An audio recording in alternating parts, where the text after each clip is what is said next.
दोस्तों जरा सोचिए, भारत दुनिया का सबसे बड़ा लोकतंत्र, एक ऐसा देश जहां 125 करोड़ से भी ज्यादा लोग हर 5 साल में लोकतंत्र का त्योहार मनाते हैं, जहां मतपेटी में डाला गया हर वोट सिर्फ एक कागज का टुकड़ा नहीं होता, बल्कि वो इस देश के भविष्य की दिशा तय करता है।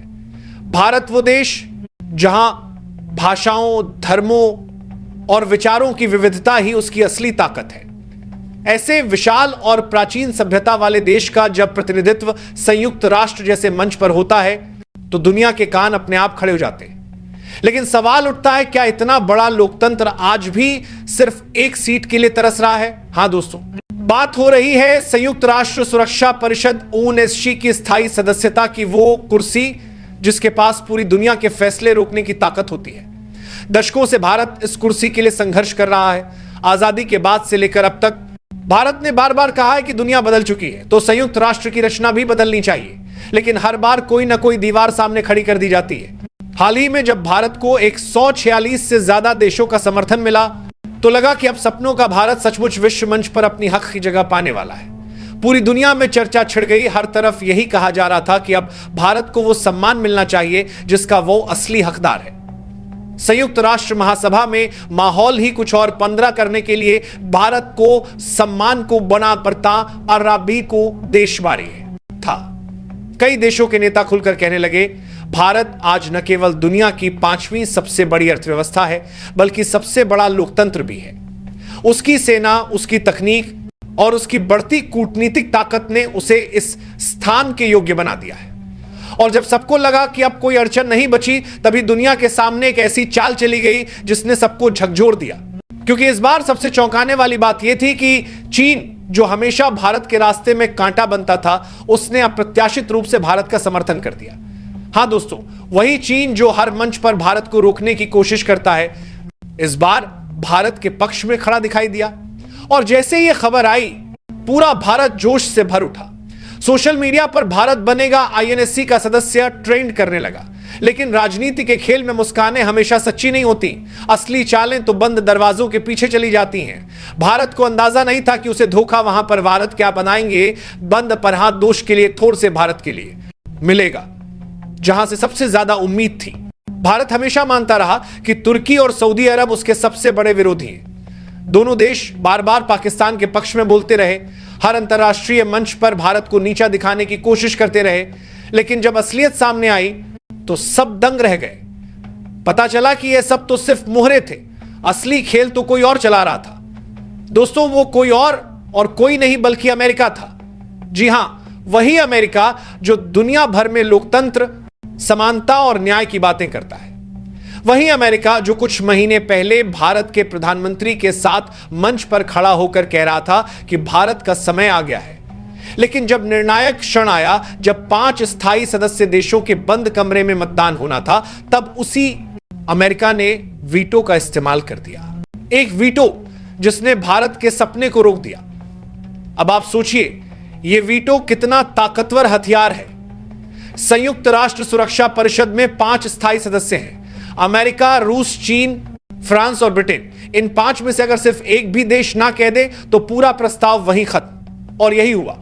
भारत को रूस, चीन, फ्रांस और ब्रिटेन का समर्थन मिला था। बस अमेरिका के एक वीटो ने सब बदल दिया।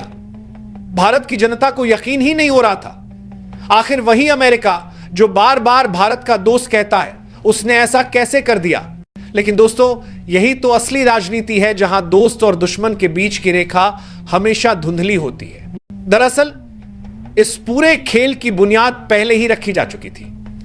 कतर की राजधानी दोहा में एक गुप्त बैठक हुई थी, जिसमें सऊदी अरब, तुर्की और पाकिस्तान के अधिकारी शामिल थे। उस बैठक में तय हुआ कि भारत को हर हाल में रोका जाएगा। लेकिन असली झटका तब लगा जब रिपोर्ट आई कि उस बैठक से कुछ दिन पहले अमेरिकी राष्ट्रपति और सऊदी शहजादे के बीच गुप्त बातचीत हुई थी। इसके बाद पाकिस्तान के अधिकारी भी वॉशिंगटन गए और वहीं पर सौदा तय हुआ। यानी अमेरिका खुद इस पूरे खेल का निर्देशक था, बाकी देश तो सिर्फ मोहरे थे। पर दुनिया के रहस्य ज्यादा देर तक छिपे नहीं रहते, इस बार भी नहीं रहे। इजराइल की खुफिया एजेंसी मोसाद ने भारत को पुख्ता जानकारी दी कि अमेरिका ने ही पर्दे के पीछे यह पूरा जाल बिछाया है। जब यह खबर भारत के विदेश मंत्रालय तक पहुंची तो एक झटके में सारी तस्वीर साफ हो गई। अब सवाल उठता है, क्या वीटो के बाद भारत का सपना खत्म हो गया? बिल्कुल नहीं। भारत कभी हार नहीं मानता। जैसे ही अमेरिका का वीटो लगा, भारत के साथ खड़े 146 देशों ने खुलकर विरोध दर्ज किया। उन्होंने कहा, अगर एक देश के वीटो से बाकी 190 देशों की आवाज दब सकती है तो फिर यह लोकतंत्र नहीं, तानाशाही है। संयुक्त राष्ट्र महासभा के अध्यक्ष तक को कहना पड़ा कि भारत को स्थायी सदस्यता मिलनी ही चाहिए। उन्होंने साफ शब्दों में कहा, भारत दुनिया के सबसे बड़े लोकतंत्र का प्रतिनिधि है और यह उसके सम्मान की बात है। अब बहस इस बात पर पहुंच चुकी है कि संयुक्त राष्ट्र के नियम ही बदलने चाहिए। प्रस्ताव रखा गया कि अगर 5 में से 4 देश किसी प्रस्ताव को मंजूरी दें तो 5वें का वीटो मान्य न हो। यानी अगर यह बदलाव पास हो गया तो अमेरिका की चाल वहीं खत्म हो जाएगी। लेकिन ऐसा करना आसान नहीं। इसके लिए 193 देशों में से कम 185 देशों का समर्थन चाहिए। अच्छी खबर यह है कि भारत के पास पहले से ही 150 से ज्यादा देशों का समर्थन है। यानी मंजिल दूर जरूर है पर असंभव नहीं। इसी बीच भारत ने रणनीतिक पलटवार शुरू कर दिया। संयुक्त राष्ट्र में भारत ने दस्तावेज पेश कर दिए कि सऊदी अरब और तुर्की गुप्त रूप से यूरेनियम संवर्धन कर रहे हैं और परमाणु हथियार बनाने की तैयारी में है। यह वही अपराध है जिसके लिए अमेरिका ने ईरान पर कड़े प्रतिबंध लगाए थे। अब दुनिया सवाल पूछ रही है, क्या अमेरिका अपने मित्र देशों पर भी वही कार्रवाई करेगा? भारत का यह कदम कूटनीति का मास्टर स्ट्रोक साबित हुआ। इससे अमेरिका पर भारी दबाव बना। अगर वह कार्रवाई करता है तो उसके अपने दोस्त फंसेंगे और अगर चुप रहता है तो उसकी दोहरी नीति उजागर हो जाएगी। भारत ने सिर्फ बोलकर ही नहीं बल्कि कार्रवाई करके भी दिखाया। सऊदी अरब से आयातित कई उत्पादों पर रोक लगा दी गई। नौसेना ने भूमध्य सागर और अरब सागर में युद्धाभ्यास कर अपनी शक्ति का प्रदर्शन किया। तुर्की की धमकियों का जवाब उसी की भाषा में दिया गया। भारत ने यह साफ कर दिया कि अब नया भारत किसी के दबाव में नहीं झुकेगा। अब हालात यह हैं कि अमेरिका, सऊदी अरब और तुर्की एक तरफ खड़े हैं जबकि 150 से भी ज्यादा देश भारत के साथ हैं। दुनिया 2 धड़ों में बढ़ गई है। एक तरफ वो जो सत्ता की राजनीति में विश्वास करते हैं और दूसरी तरफ वो जो सच्चे लोकतंत्र की आवाज हैं। भारत के नेताओं ने भी ऐलान कर दिया है, अब पीछे हटने का कोई सवाल नहीं। विदेश मंत्री ने संयुक्त राष्ट्र में कहा, यह लड़ाई सिर्फ भारत की सीट की नहीं, यह लोकतंत्र की आत्मा की लड़ाई है। प्रधानमंत्री ने भी 2 टूक कहा, अगर दुनिया का सबसे बड़ा लोकतंत्र इस परिषद का हिस्सा नहीं बन सकता तो फिर संयुक्त राष्ट्र के अस्तित्व पर सवाल खड़े होते हैं।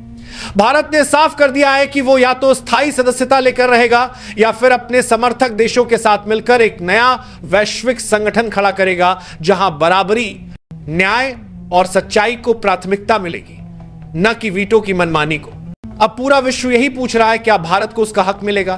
क्या अमेरिका का वीटो खत्म होगा? क्या संयुक्त राष्ट्र के इतिहास में एक नया अध्याय लिखा जाएगा? एक बात तो तय है दोस्तों, यह सिर्फ भारत की नहीं बल्कि पूरी दुनिया की लड़ाई है। एक ऐसी लड़ाई जो तय करेगी कि लोकतंत्र वास्तव में जिंदा है या सिर्फ कुछ ताकतवर देशों के हाथों का खिलौना बन चुका है। भारत आज हर मोर्चे पर मजबूत है, चाहे अर्थव्यवस्था हो, तकनीक, रक्षा या अंतरिक्ष। और जब इतने देश उसके साथ हैं तो यह साफ है कि बदलाव अब बहुत करीब है। दुनिया बदल रही है और भारत उस बदलाव का नेतृत्व कर रहा है। तो दोस्तों, आपने देखा कि कैसे अमेरिका और उसके साथी देशों ने चाल चली, लेकिन भारत ने शांति, रणनीति और सच्चाई के दम पर पलटवार किया।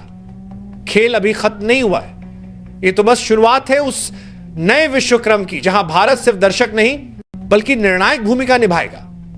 अगर आप भी मानते हैं कि भारत को उसका हक मिलना चाहिए तो कमेंट में लिखिए जय हिंद और इस वीडियो को शेयर करिए ताकि पूरी दुनिया को पता चले भारत अब किसी के इशारों पर नहीं बल्कि अपने दम पर दुनिया की दिशा तय करेगा।